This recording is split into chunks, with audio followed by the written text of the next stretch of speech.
Hablar de Porfirio Díaz es hablar de uno de los personajes más complejos y polémicos de la historia de México. Su figura ha sido interpretada de múltiples maneras. Para algunos, fue un héroe nacional que trajo orden, estabilidad y progreso a un país que se hallaba sumido en el caos. Para otros, fue un dictador que se aferró al poder durante más de 3 décadas, silenciando voces, oprimiendo al pueblo y gobernando con mano de hierro. En esta reflexión se abordará su vida desde su nacimiento hasta su muerte, buscando comprender no solo los hechos que marcaron su trayectoria, sino también el impacto y el legado que dejó en la historia mexicana. Porfirio Díaz nació el 15 de septiembre de 1830 en la ciudad de Oaxaca. Curiosamente, el mismo día en que se conmemoraba el grito de independencia, lo que muchos han considerado una coincidencia simbólica en la historia nacional. Fue hijo de José Faustino Díaz y Petrona Mori, una familia mestiza y de escasos recursos. Desde pequeño, Díaz conoció las dificultades de la vida y el esfuerzo que requería salir adelante en un país que aún se encontraba tratando de definirse tras la independencia.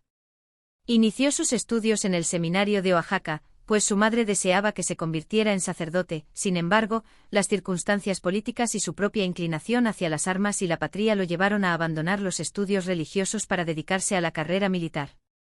La juventud de Porfirio Díaz estuvo marcada por un profundo sentido del deber hacia México. Desde temprana edad se unió al movimiento liberal encabezado por Benito Juárez, quien también era originario de Oaxaca y representaba para él una figura de inspiración. En 1846, cuando estalló la guerra entre México y Estados Unidos, Díaz intentó enlistarse para defender al país, pero era demasiado joven. Sin embargo, años más tarde participó activamente en la Guerra de Reforma, conflicto que enfrentó a liberales y conservadores entre 1857 y 1861.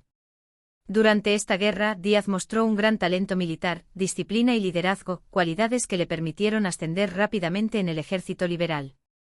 Su momento de mayor gloria como militar llegó durante la intervención francesa, cuando el ejército europeo, respaldado por los conservadores mexicanos, intentó imponer en México un imperio encabezado por Maximiliano de Habsburgo.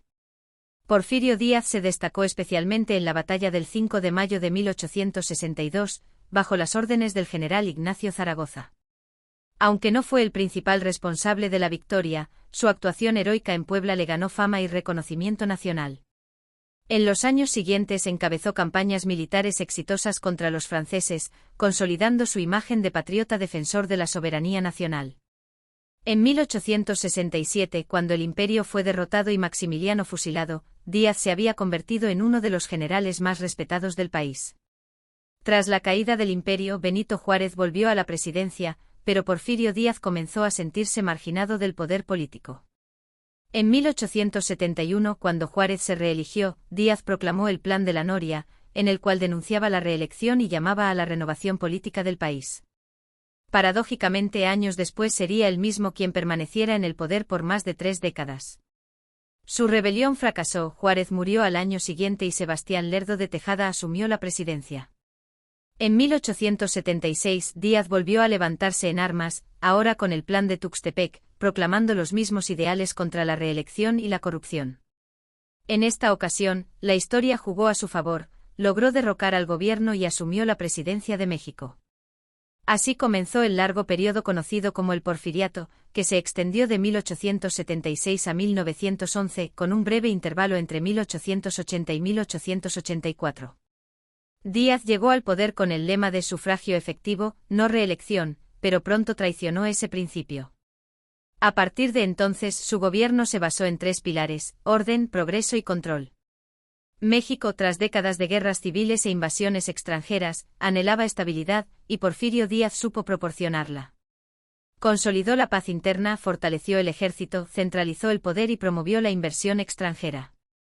Su administración se caracterizó por un rápido proceso de modernización. Se construyeron ferrocarriles, se tendieron líneas telegráficas, se impulsó la minería y la industria, y se fomentó la educación técnica. La Ciudad de México comenzó a parecerse a las capitales europeas, con avenidas, alumbrado público y tranvías eléctricos. El lema Orden y Progreso reflejaba bien la filosofía de su gobierno. Para Díaz, el desarrollo económico y la estabilidad política eran más importantes que la libertad política. Bajo su mandato, México logró integrarse a la economía mundial, atrayendo inversiones principalmente de Estados Unidos, Inglaterra y Francia. Las cifras de crecimiento económico eran notables y el país parecía avanzar hacia la modernidad. Sin embargo, este progreso tenía un precio alto.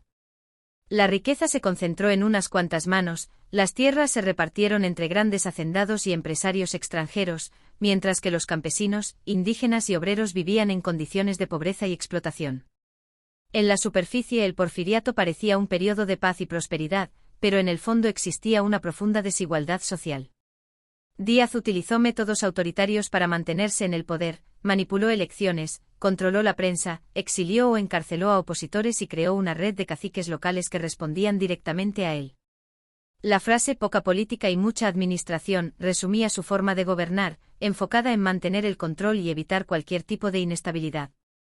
Durante más de 30 años, su figura se volvió sinónimo de poder absoluto.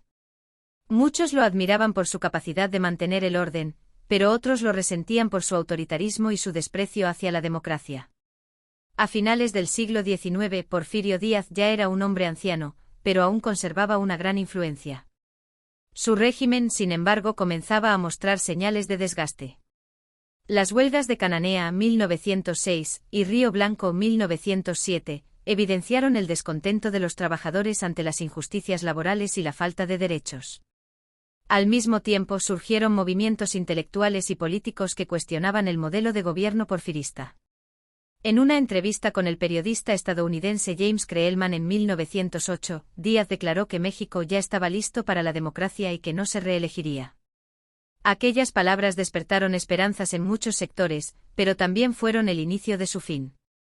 En las elecciones de 1910, Francisco I. Madero, un joven político del norte, decidió enfrentarse a Díaz, promoviendo el lema que alguna vez el propio Porfirio había enarbolado: sufragio efectivo, no reelección. Díaz permitió inicialmente su candidatura, pero al ver el creciente apoyo popular hacia Madero, lo mandó encarcelar y se proclamó nuevamente presidente. Esto provocó una ola de indignación nacional que desembocó en el inicio de la Revolución Mexicana el 20 de noviembre de 1910. En pocos meses el país se levantó en armas, y el viejo régimen comenzó a derrumbarse.